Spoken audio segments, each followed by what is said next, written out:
அந்த வேர்களை நாம புரிஞ்சுக்கிட்டாதான் நாம எந்த அளவுக்கு இந்த திராவிட மாடல் அரசுக்கு துணையாக நிற்க வேண்டும் என்பது உங்களுக்கு தெரியும்.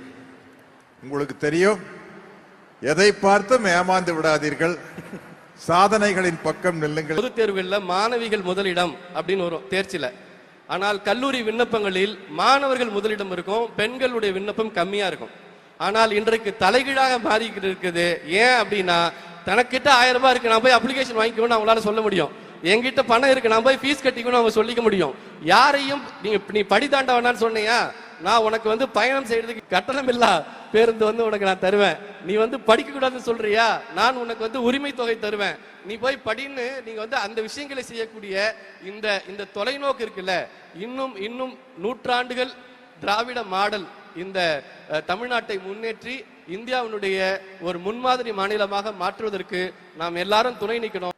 தமிழ்நாட்டின் அரணாக, கேடயமாக, கவசமாக விளங்கி கொண்டிருக்கும் தமிழ்நாடு முதலமைச்சர் மாண்புமிகு ஸ்டாலின் அவர்களுக்கும், அவருடன் தோளோடு தோள் நின்று போர்ப்படை தளபதியாக விளங்கும் துணை முதலமைச்சர் உதயநிதி ஸ்டாலின் அவர்களுக்கும், மற்றுமுள்ள அமைச்சர் பெருமளுக்கும், சட்டமன்ற உறுப்பினர்களுக்கும், அதிகாரிகளுக்கும், மக்கள் அனைவருக்கும் என்னுடைய முதல்கண் வணக்கத்தை தெரிவித்துக் கொள்கிறேன். இவங்களுடைய சாதனை எல்லாம் பார்க்கல ரொம்ப எனக்கு வியப்பா இருக்குது. நான் உங்களுக்கு முன்னாடி நிற்கும் போது கொஞ்சம் உயரமா இருக்கிறதுனால உயரமா தெரியுறேன். இல்லாட்டி உங்களுடைய சாதனைக்கு முன்னாடி நான் இவ்வளவுதான். இவ்வளவு பெரிய வெற்றி, உங்களுடைய வாழ்க்கை பிரச்சனைகள் எல்லாம் சொல்லும் போது எனக்கே ரொம்ப வியப்பா இருக்குது, அதிசயமா இருக்குது. எந்த அளவுக்கு மனதைரியத்தோட நீங்க உறுதியோட வாழ்க்கையில உழைச்சிருந்தீங்கன்னா இந்த அளவுக்கு வந்திருக்க முடியும் அப்படின்னு நினைக்கிறேன். ஏன்னா எனக்கு இது புரிஞ்சுக்க முடியல. நான் கொஞ்சம் வசதியான குடும்பத்தினுடைய பின்புலத்திலிருந்து வந்ததுனால உங்க கஷ்டங்களை எல்லாம் நேரில் பார்த்து தெரிஞ்சுக்க முடியாது. நீங்க சொல்லும் போது எனக்கு வியப்பா இருக்குது. எப்படி இந்த அளவுக்கு தைரியமா இந்த மாதிரி ஒரு வறுமையின் பிடியில் இருக்கிற ஒரு குடும்பத்துல நான் இருந்திருந்தேன்னா இப்படி என்னால வந்திருக்க முடியுமான்னு என்னால தெரியல. அது இந்த கண்கொள்ளா காட்சியை பார்ப்பதற்கு இங்கு தந்தை பெரியாரும், அண்ணாவும், முத்தமிழறிஞர் டாக்டர் கலைஞர் அவர்களும் இல்லையே என்ற வருத்தம் தான். ஏன்னா அவங்க கண்ட கனவுதான் இது. உங்களுக்கு தெரியாது, இது இதனுடைய திராவிட மாடல் அரசு, திராவிட சித்தாந்தத்துக்கும் உங்களுக்கு எல்லாத்துக்கும் கடவுள் நம்பிக்கை இருக்கும், அது தனி விஷயம். ஆனா உங்களுடைய முன்னேற்றம் என்பது இந்த திராவிட சித்தாந்தத்திலிருந்து தான் ஆரம்பிக்குது. அது 100 வருஷத்துக்கு முன்னாடி நீதி கட்சி காலத்திலிருந்து ஆரம்பிச்ச விஷயம். முத்துலட்சுமி ரெட்டி அப்படிங்கிற ஒருத்தர் தான் ஒரு மிகப்பெரிய சாதனை படைத்த முதல் பெண் மருத்துவர். அதுக்கப்புறம் மூவலூர் ராமாமிர்தம் அம்மா அவர்கள் ஒரு மிகப்பெரிய புரட்சியை செய்து பெண்களுக்காக பாடுபட்டார். இப்படி தொடர்ந்து வந்திருக்குன்னா இன்னைக்கு நீங்கள்லாம் இந்த அளவு இருக்கிறது காரணம் அதனுடைய வேர் எதுன்னு பார்த்தீங்கன்னா இந்த 100 வருட திராவிட சித்தாந்தத்தினுடைய வீச்சு தான் நீங்கள்லாம். இது நீங்க உங்களுக்கு தெரிஞ்சவங்க கிட்ட கேட்டு தெரிஞ்சுக்கங்க. என்ன நம்ம அந்த வேர்களை நாம புரிஞ்சுக்கிட்டாதான் நாம எந்த அளவுக்கு இந்த திராவிட மாடல் அரசுக்கு துணையாக நிற்க வேண்டும் என்பது உங்களுக்கு தெரியும். உங்களுக்கு தெரியும். எதை பார்த்தும் ஏமாந்து விடாதீர்கள். சாதனைகளின் பக்கம் நில்லுங்கள் என்று கூறி என்னுடைய உரையை முடிக்கிறேன். நன்றி, வணக்கம். நன்றி sir. Thank you so much. Gnanavel sir. எல்லாருக்கும் வணக்கம். சரி, வெல்லும் பெண்கள் அப்படிங்கிற நிகழ்ச்சிக்கு போறோமே. திராவிட இயக்கம் பெண்களுடைய முன்னேற்றத்துக்கு என்ன பண்ணிருக்குன்னு படிக்கலான்னு நேற்று நைட்டு உட்காந்தேன். கிட்டத்தட்ட ஒரு 4.5 மணி நேரம் போயிடுச்சு படிக்கிறதுக்கே. கிட்டத்தட்ட நீதி கட்சி இயக்கத்திலிருந்து இன்னைக்கு இருக்கிற திராவிட மாடல் அரசு வரைக்கும் பெண்கள் முன்னேற்றத்திற்காக என்ன பண்ணியிருக்காங்கிறத பட்டியல் போட ஆரம்பிச்சா அது ஒரு மணி நேரத்துக்கு குறையாத வெறும் பட்டியல் மட்டுமே வாசிக்கணும்.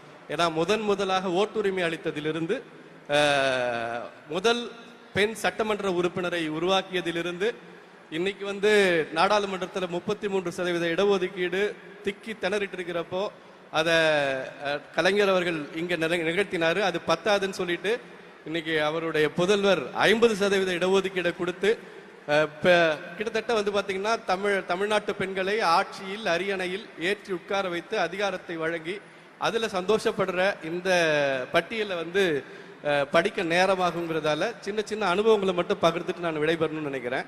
ஒரு ஒரு ஒரு முக்கியமான ஒரு விஷயத்தை இந்த இடத்துல பகிர்ந்துக்கணும்னு தோணுது.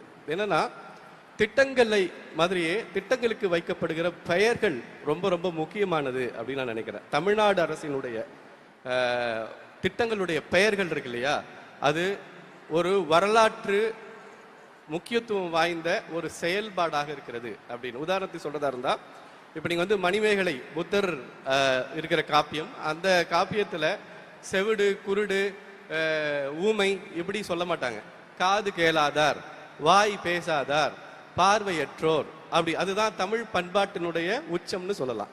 கிட்டத்தட்ட இது வந்து ஒரு 2000 வருஷத்துக்கு முன்னால. நான் அப்படியே இன்னைக்கு நிக்கிற 2025 நின்றுட்டு இருக்கேன். நம்முடைய மாண்புமிகு முதல்வர் முன்னால் நின்று பேசிக்கிட்டு இருக்கேன். இங்கே இவர்கள் வைக்கிற திட்டத்தினுடைய பெயர்களை நீங்க பாருங்க. கட்டணமில்லா பயணம், இலவச பயணம் இல்லை. மகளிர் உதவித்தொகை இல்லை, மகளிர் உரிமை தொகை. ஏன் அது அந்த வார்த்தை ரொம்ப முக்கியமானது அப்படின்னு எடுத்துக்கிட்டா, என் நண்பரோட வீட்டுக்கு நான் போயிருந்தப்போ நடந்த ஒரு உரையாடல் ரொம்ப சுவாரஸ்யமா இருந்தது. அதை பகிர்ந்துக்கணும்னு நினைக்கிறேன் இந்த மேடையில. என்னன்னா வந்து, என் ஃப்ரெண்டோட அம்மா வந்து இந்த மகளிர் உரிமை தொகையை வாங்குறதுக்கு போராடிட்டு இருக்காங்க, சண்டை போட்டுட்டு இருக்காங்க. நான் வாங்குவேன்னு பையன் தடுக்கிறான். ஏமா, அது வந்து கஷ்டப்படுறவங்களுக்கு கொடுக்குறது, உன் பிள்ளை தான் நல்லா சம்பாதிக்கிறான்ல, நீ போய் உனக்கெல்லாம் கிடையாது அது அப்படின்னு. அவங்க எனக்கு எப்படி அவங்க தரமாட்டேன்னு சொல்லிடுவாங்க? நானும் இங்கே தமிழ்நாட்டில் தானே பிறந்தேன், எனக்கும் 1000 ரூபாய் இருக்குதானே அப்படின்னு அவங்க கேட்குறாங்க. அப்போ நான் அவங்க கிட்ட கேட்டேன், ஏமா அவன் பையன் தான் சம்பாரிச்சு உனக்கு கொடுக்குறான்ல, அப்புறம் என்ன நீ ஏன் வந்து போயிட்டு அந்த உரிமை தொகைக்கு நிற்கணும் அப்படின்னு கேட்டப்போ அவங்க சொன்னாங்க, இது என் பையன் பணம், அது ஏன் பணம். இதுதான் உரிமை தொகை அப்படிங்கிறதுனுடைய இது. அது அது அது தன்னுடைய பணம் அப்படின்னு கருத்து இருக்குல்ல, இதுதான் சுயமரியாதை தருகிறது, இதுதான் தன்னம்பிக்கை தருகிறது. இங்க நின்று பேசிட்டு இருக்கிற எல்லாருமே வந்து அதை தான் வந்து இங்க இது பண்றாங்க. நான் வந்து அதே மாதிரி பாத்தீங்கன்னா, வெற்றி நிச்சயம், வாழ்ந்து காட்டுவோம் இப்படின்னு நீங்க வந்து ஒரு திட்டத்துக்கு பெயர் வைக்கலாம். நீங்க எங்க இருந்து வரீங்க? நான் வெற்றி நிச்சயம் திட்டத்துல இருந்து வரேங்க அப்படின்னு சொல்றப்ப தர பிரைட் இருக்குல்ல. பிள்ளைக்கு பேர் வைக்கிற மாதிரி திட்டங்களுக்கு பேர் வைக்கிற தமிழ்நாடு அரசை நான் இந்த இடத்துல ரொம்ப ரொம்ப ரொம்ப மனமும், ஏன்னா அது ரொம்ப முக்கியமானது, அது ஒரு அடையாளம். நான் வந்து வாழ்ந்து காட்டுவோம் திட்டத்திலிருந்து வரேன் அப்படின்னு சொல்றது சாதாரண விஷயம் இல்லை. நீங்க எங்க இருந்து வரீங்க? வாழ்ந்து காட்டும் திட்டத்திலிருந்து வரங்க. அந்த சொல்லே வந்து உங்களுக்கு ஒரு பாசிட்டிவான ஒரு எனர்ஜியை கொடுக்கும், ஒரு தன்னம்பிக்கை கொடுக்கும். அந்த வகையில பார்க்கிற பொழுது திட்டங்கள் எவ்வளவுக்கு எவ்வளவு சிறப்பானதாக இருக்கிறதோ, அதே போல திட்டங்களுக்கு வைக்கப்படுகிற பெயர்களுக்கு பின்னால ஒரு பேர். ஏன்னா நாம் வந்து இங்க வந்து ஊனமுற்றோன்னு சொல்றது போல மாற்றுத்திறனாளின்னு சொல்றது சாதாரண விஷயம் இல்லை. அது ரொம்ப ரொம்ப முக்கியமான ஒரு பண்பட்ட சமூகத்தினுடைய ஒரு வெளிப்பாடு. ஒரு தமிழ்நாடு இன்னொரு ரொம்ப முக்கியமான விஷயம் நான் முடிக்கிறதுக்கு இடமா வைக்கிறது என்னன்னா, இப்போ இந்த திட்டங்கள் எல்லாம் தமிழ்நாடு எவ்வளவு முன்னேறியது அப்படிங்கிறதோ, தமிழ்நாட்டில் இதனால என்ன வளர்ச்சி பெற்றது அப்படிங்கிறதோ, அந்த பேச்செல்லாம் எனக்கு தெரிஞ்சு ஒரு 2 வருஷத்துக்கு முன்னால முடிஞ்சிருச்சுன்னு நினைக்கிறேன். இப்போ வந்து பாத்தீங்கன்னா, தமிழ்நாட்டினுடைய திட்டங்கள் இந்தியாவினுடைய மற்ற மாநிலங்களுக்கு எப்படி ஒரு பெஞ்ச் மார்க்கா மாறுது அப்படிங்கறத பத்தி நம்ம பேச வேண்டிய இடத்துல இருக்கோம். ஏன்னால் இங்க இருக்கக்கூடிய கட்டணமில்லா பயணம் பக்கத்துல இருக்கிற கர்நாடகாவுக்கு போகுது, அதுதான் தேர்தல் அறிக்கை திட்டமா மாறுது. அதே மாதிரி இங்கே பயன்படுத்தக்கூடிய அத்தனை திட்டங்களும் வந்து பாத்தீங்கன்னா வட இந்திய மாநிலங்கள் வரைக்கும் வந்து பரவிக்கிட்டு இருக்கு. ஒரு ட்ரெண்ட் செட்டரா ஒரு பெஞ்ச் மார்க்கை உருவாக்கி கொண்டிருக்கக்கூடிய தமிழ்நாடு அரசின் அது கூட பாருங்க, தமிழக அரசு தான் முன்னாடி சொல்லிட்டு இருந்தேன், இப்ப பாருங்க தமிழ்நாடு அரசு தான் வாயிலே வருது, தமிழக அரசு கூட வரமாட்டேங்குது. நான் இந்த வார்த்தை எவ்வளவு முக்கியமானது, இந்த சொல் அரசியல் எவ்வளவு. திராவிட இயக்கம் என்றாலே பேச்சு அப்படின்னு ஒரு கருத்தை வந்து கேலியாகவும் கிண்டலாகவும் சொல்லுவாங்க. ஆனால் நாம் உரத்து சொல்ல வேண்டியது, இங்கு பேச்சே அரசியல் தான். இங்கு பேச்சே நாம் வந்து பேச்சுரிமையே ஒரு பெரிய அரசியலை இங்கே கொண்டிருக்கிறது. அந்த வகையில் பார்க்கிற பொழுது திட்டங்களும் திட்டங்களுக்கு வைக்கக்கூடிய பெயர்களுமே கூட தன்னம்பிக்கையை தரக்கூடியதாகும். அந்த திட்டமே உங்களுக்கு ஒரு பாசிட்டிவ் எனர்ஜியை கொடுக்கும். அத்தகைய ஒரு தொலைநோக்கு சிந்தனைகளோடு இந்த விஷயங்களை செய்வதோடு தமிழ்நாட்டிற்கு மட்டுமல்ல இந்தியாவிற்கே வழிகாட்டக்கூடிய மகளிர் முன்னேற்ற சிந்தனைகளை திட்டங்களை கொண்டு வருகிற தமிழ்நாடு அரசுக்கும் இந்த திட்டத்தில் இருந்து பின்னால் இயங்கிட்டு இருக்கிற எத்தனையோ அதிகாரிகள் எனக்கு நேரடியாக தெரியும். அவங்களோட நான் வந்து வாழ்ந்து காட்டுவோம் திட்டம் குறித்து நம்ம அமுதா மேடத்தோட கிட்டத்தட்ட ஒரு 2 மணி நேரத்துக்கு மேல உரையாடி இருக்கேன். எனக்கு வந்து அதை ஒட்டி அங்க இருக்கக்கூடிய ஒரு பத்திரிகையாளராக இருந்த போது நான் ஒரு ஆர்டிகல் பண்ணேன். என்னன்னா, இன்னைக்கு அது மாறி இருக்குன்றதுக்கான உதாரணம் ஒரு 15 வருஷத்துக்கு முன்னால பண்ண எழுதின ஒரு ஆர்டிகல், ஒரு கட்டுரை. ஒவ்வொரு வருஷமும் நீங்க வந்து பாத்தீங்கன்னா வந்து பொது தேர்வுகளில் மாணவிகள் முதலிடம் அப்படின்னு வரும் தேர்ச்சியில.